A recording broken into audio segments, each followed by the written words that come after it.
Today's going to be fun.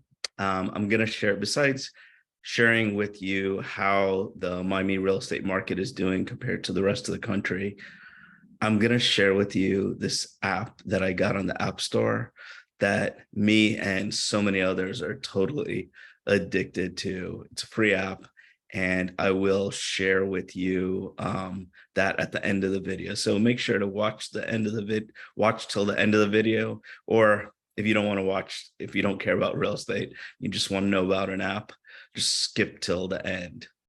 So anyways, today is August 23rd, 2022.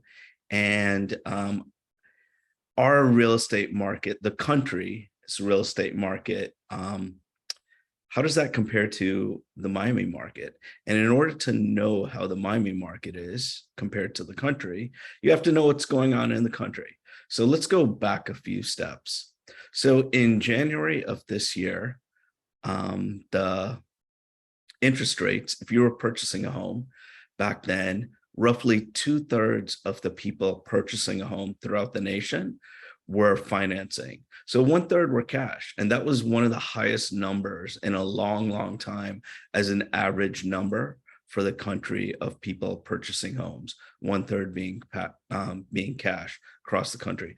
Obviously, you know, in the country, there are many different price points. Different areas have, you know, some things, a normal home could cost 300,000-400,000 in some areas, where in some areas it's 2 million. But if you go through the average of all the US, 1/3 of the homes back then in January of this year were paid in cash. So 2/3 were financing. So 2/3 of the market were financing. And at that time, if you wanted to finance a property, your interest rate, give or take, depending on the lender, the program, your credit, and, you know, other things, was roughly about 3%, give or take. A little bit more, a little bit less, you know, it just depends on the program that you are doing. So fast forward, and as you probably all know, I'd be surprised if any of you didn't know, because we have so much inflation, the Fed has been increasing interest rates a lot, 3/4 of a point at a time. And it's made the interest rates of purchasing a home quite a bit. So in August 2022, current time, current day, our interest rates are going to be between 5 and 6%. You know, they're going to be pretty high. And so what does that do? What does that do to the average buyer across the country that's financing? Well, it'll probably reduce your buying power. And I'm not going to get to specifics, but roughly 25%. So give you an example. Say you were buying a $600,000 home back then in January. If everything remained exactly the same, you would only be able to buy, instead of a $600,000 home, a $450,000 home. So obviously, that would reduce the pool of buyers. So all of a sudden, those people that could afford that $600,000 home, if they wanted to keep, you know, within budget a certain payment, they no longer were in that buyer pool. So the buyer pool has dramatically decreased for many parts of the area. And this probably started in the US middle of May, end of May, early June, depending on where you saw changes in the real estate market. Another thing is, keep in mind, our real estate market has been appreciating throughout the country. And to give you a stat, you know, I'll save the Miami appreciation for the last year to year, and I'll save that when I get into the Miami stats. But anyway, so imagine in January, you're looking to buy a home. It's 600,000, you can afford it, but you just don't find the right one because the inventory is short. Then you say you take a few months off, you got burnt out, you don't want to, you know, maybe you were putting 10% down, you were putting a low down payment, you kept getting beaten out on offers, and you said, forget it, I'm not gonna try buying anything. Or if you were putting a big down payment and you could have bought something, but you just didn't like what you saw in both cases, and you took a few months off. Well, what happened is the price is appreciated, and then say you got back in the market in August. all of a sudden, if you started looking for $600,000 homes and you spoke to your mortgage person, mortgage broker, or whoever your rep is, they would say, you know what, Amit, if you were looking for a $600,000 home, it's a hypothetical situation, and you wanted to buy a $600,000 home, but now because rates have gone up so much, you should be looking at 450 instead. So 25%, that's a huge difference. So the buyer pool went down, prices appreciated, and it was a lot more difficult to get a home. And that was done on purpose by the Fed, by raising interest rates. What happens is, inflation will start to decrease because people all of a sudden can't afford what they could afford before, so they don't buy. They stay out of the market, so demand decreases, so inflation is better. And so I'm not going to get too much into the reason why inflation went up, but I'll share with you a little thing. And just to give you an idea, I did finance in college. I've sold real estate for 18 years in South Florida, and I did work for a hedge fund company. So I know a little bit. I'm not an expert, but I do know more than the average person. So one of the main reasons inflation went up so much is during the pandemic, when it first started, President Trump, and I'm not getting political in this, but President Trump, which he sort of had to, put out so much basically free money with PPP, these loan forgiveness things, these other things to help the community, the US, because times were tough. There was a ton of money put out in the economy. So much more money. So of course, what happens is over time, when you have exponentially more money in I guess, in not the workplace, but just in the economy, you have so much more free money in the economy. Eventually, inflation is going to go up, and it's going to go up quite a bit. So that's what it did. And, again, I'm not an expert, but that was one of the main reasons it went up. And because inflation got out of hand, supply chain shortage, the war in Ukraine, there are a ton of other things. But because of this, what happened is during the middle of May, around June, give or take, depending on where it is in the year, in the country, the real estate market started to take a shift. So what did it shift from? So in January, even till like April, even parts of May, this is throughout the country, on average, people had to pay way over the asking price if they wanted to get a home. They had to waive their inspection contingencies many times if they wanted to have a chance of getting a home with many, many offers. And also, as far as if they were financing, their appraisal contingency, so say they're buying that $600,000 home, and typically in a normal market, if it appraises for less than 600, the buyer may back out of the sale. But at that time, what happened is people that were buying, that were financing, said, we'll either waive our appraisal contingency, or we will instead of waiving it, we'll pay 10% over the appraised value, or whatever the number was. It was a negotiable item. So that's what was taking place. So fast forward to June, current day. This is on average in the nation. And then I'll share with you what Miami is, if we're any different. During this shift in the market, all of a sudden, people were not waiving their inspection contingencies. They weren't waiving their appraisal contingencies. All of a sudden, stuff wasn't selling for way over asking price. In certain markets, you were getting a good discount. So things have shifted throughout the country a lot. So with that said, I'm going to share my screen with you, and I'm going to share with you how Miami is. So this is Broward. I'm going to change it in a sec. So this is a real estate It's a real estate website that agents have access to. It's called SunStats. And so I'm going to create this infographic creator. I'm going to go to Miami-Dade County.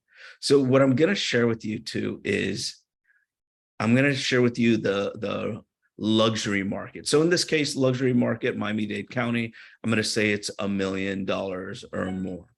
And I'm going to start with closed sales. Let's do cash sales as a percentage of sales. And I mean, the rest don't really matter, but I will just do a few things. Active inventory, let's say time to contract. No, let's do percentage of what they got as a percentage of the asking price. And then let's go maybe time to contract, and then months of inventory. And let's do, we don't need my branding, you know who I am. And let's do $1 million more. So let's say that counts for the luxury market in Miami-Dade County. And let's see what type of, let's do single family homes. So again, before I click this, in the nation in January, when this has gotten worse, roughly 1/3 of sales were cash. Okay. Also,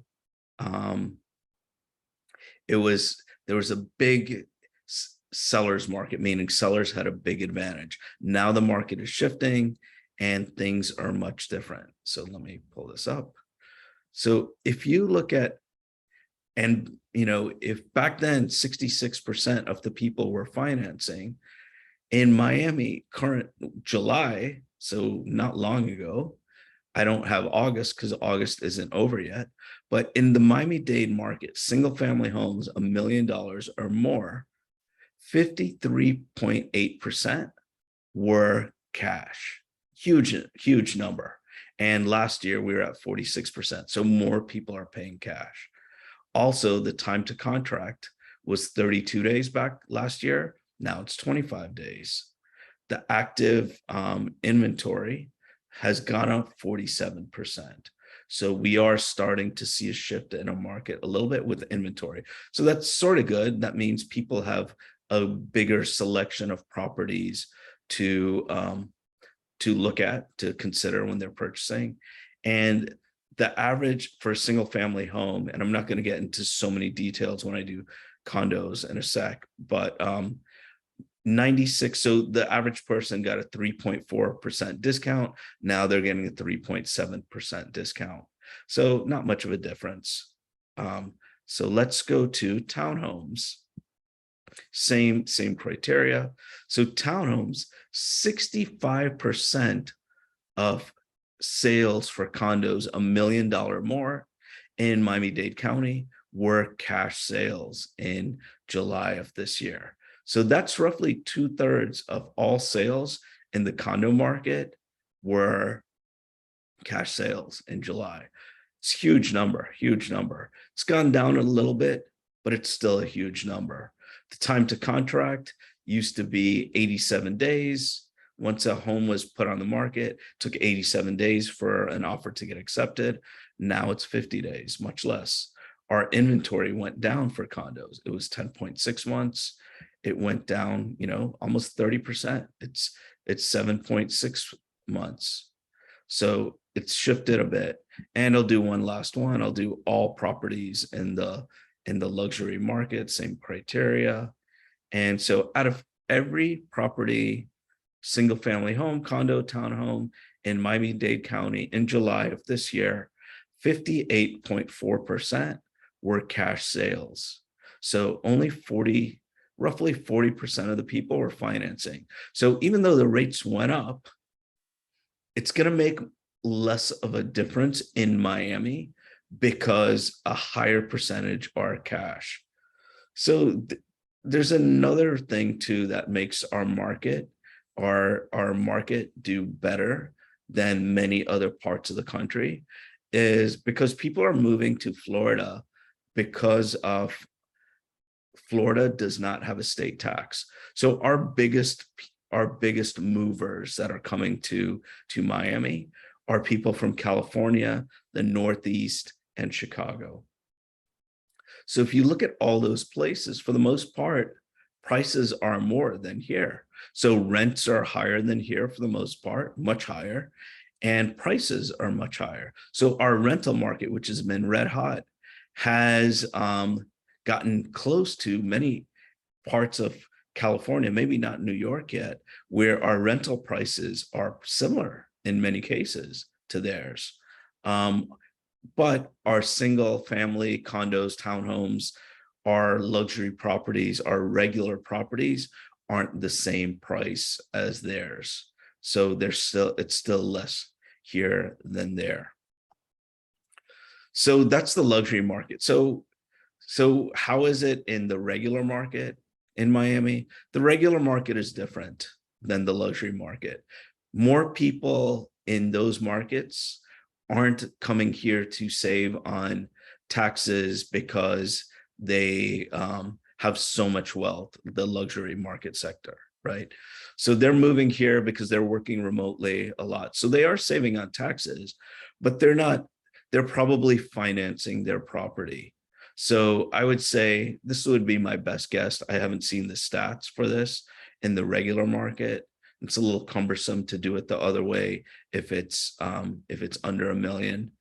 But I would say instead of 2/3 paying cash, roughly, I'd say it's probably closer to 30% paying cash. And just to give you an idea, we had a property on the market. It was for $399. It was originally for $425. It was a townhome, small townhome. Put it on the market. We couldn't sell it within a few weeks. The seller sort of wants to sell it sooner than later. So we did a price reduction to $399. We lowered the price. And at that number, we got 6 offers. So there still are multiple offer situations. But in this case, the highest down payment, they were all financed, and the highest down payment was 5%. And also, in this case, there are many people that were willing to pay over appraised value because it was probably above appraised value because the inventory in that segment is sort of tight. So those low down payments were really higher down payments, but people willing to pay over appraised value. So they lowered their down payment to potentially pay a difference of that. Anyways, so the regular market in Miami, meaning million or less than $1 million, probably 650 or less, give or take. It's going to be a lot of finance offers, and a lot of people in this market that wanted to buy in the past that were putting maybe 10% down, maybe doing an FHA loan for lower priced properties, or VA loans that 0 down payment for the military that definitely deserve to get a home. They were getting beaten out with offers because people were paying cash or down payments were much higher. People were waiving appraisal contingencies. Now, my suggestion to you is, if you are looking to buy a home and you can, it makes sense. I did a video on some people that shouldn't buy a home now, but if you watch the video and you feel like you should buy a home, or you have to buy a home now, and you're a little worried because in the past you thought about doing it, or you were doing it and you were getting beaten out because you had a FHA loan or a low down payment with 5 or 10%, I would definitely recommend jumping back in the market because you can probably get something. And as our buyer pool changes, there's going to be more inventory and you're going to have a bigger selection. So the answer to the question is the Miami market different than the rest of the country? Is our real estate market different than the rest of the country? It is. It is. Our luxury market is much different than the rest of the nation because we have a high percentage of cash, and people are saving on taxes when they come here. So they're willing to, even though it costs more than in January, they're still getting a net savings than if they didn't buy, if they're moving from out of state to Miami. And also it's, these people that are moving here, just to give you an idea, our team, we have probably about 60% of our sales and transactions are from people from California. And then probably about 15-20% are from the Northeast and Chicago or other parts of the country. And then the rest is local. So not that much local compared to a few years ago. So with that said, I want to give a shout out to Jade on the team. I'm going to share with you. I'm going to share my screen with you. And so Jade, if you don't know, Jade is on our team. She's from New York. She's American, but she is fluent in Spanish. She even has a Spanish accent, like a heavy Spanish accent. She does, on her YouTube, she does videos in English and Spanish, and she does a lot of new development stuff.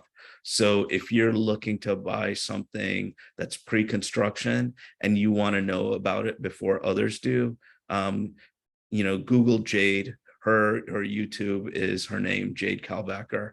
So just Google that and you'll find it. So this is what she did recently. So let me.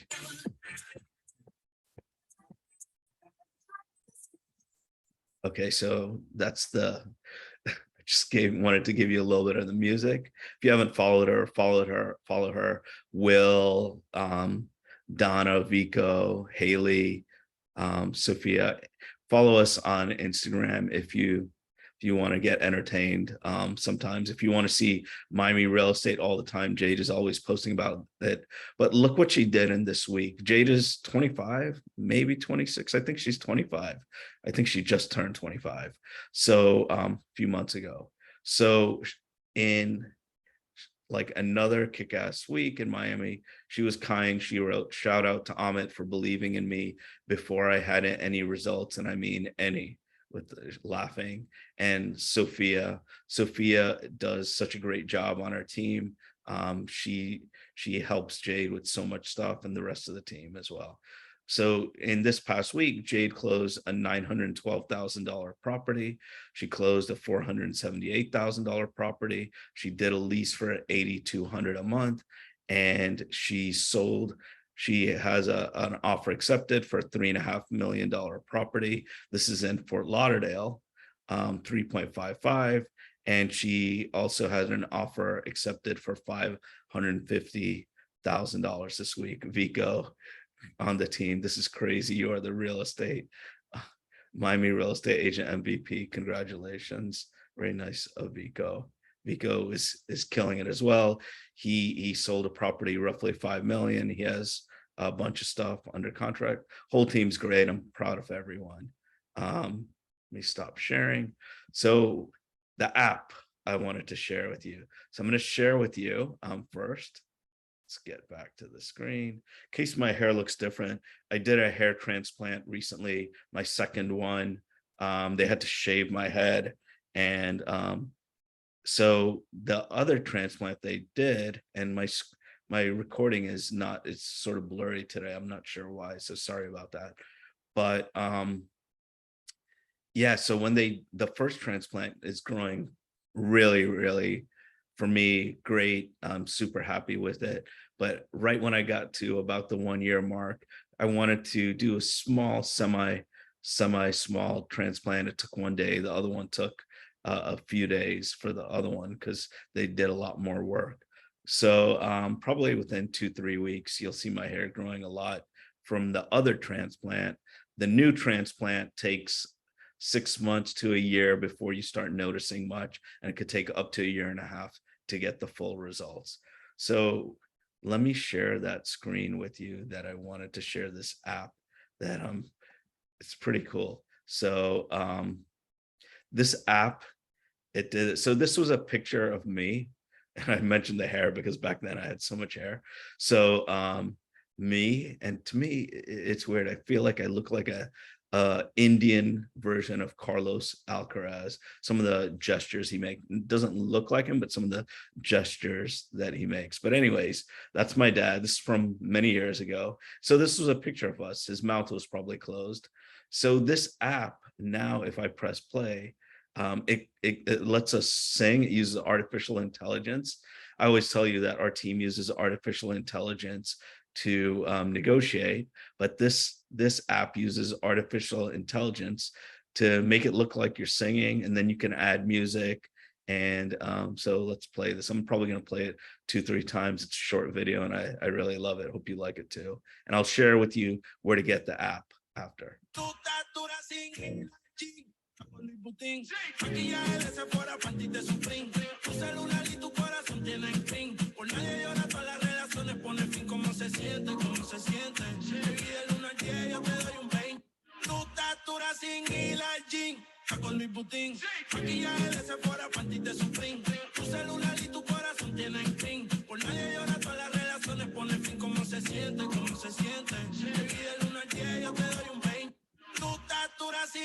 Okay. If it was up to me, I'd just keep listening to it. It's so funny. The last thing I wanted to share is, where do you get that app? So if you wanted to get that app, I'm sure if you have Android, it's something similar. App Store for iPhone and stuff. It's called Revive Face Photo Animator. I get 0 for promoting them. Just wanted to let you know it's really cool. It's a lot of fun. So many people have reached out to me that have seen some of the videos and stuff that I've been doing. And yeah, I would really recommend it. It's free. They have some in-app purchases, and me, I think I paid like 30 something bucks to get all the things that they offer for lifetime, and the upgrades and stuff. So I thought it was worth it, and I've got way more enjoyment out of it. So thanks again so much for watching. And if you ever need help buying a home, or just need advice for whether it makes sense to do it, and you see our videos, or you just want to contact us, you could contact us. Just go to our website. It's allinmiami.com, allinmiami.com. Whoever on the team you feel most comfortable working with, by all means, reach out to them. And my contact information is below. If you haven't subscribed to the channel, and I sound like a broken record because you probably hear this from so many people. There's so many people that are kind enough to watch our videos, and it seems like most of them haven't subscribed. So if you like our videos, subscribe. And when I say our videos, the team and I do a lot of the videos. Even though you see me a lot, we do other things. We do a lot of stuff besides real estate, but we do real estate. Hopefully we make you a little bit more educated with the market, help you save a ton of money if you're buying a home, or get a lot more if you're selling a home. But thanks so much for watching our videos, and hope you're doing well. Have a great day. Love you guys. All the best.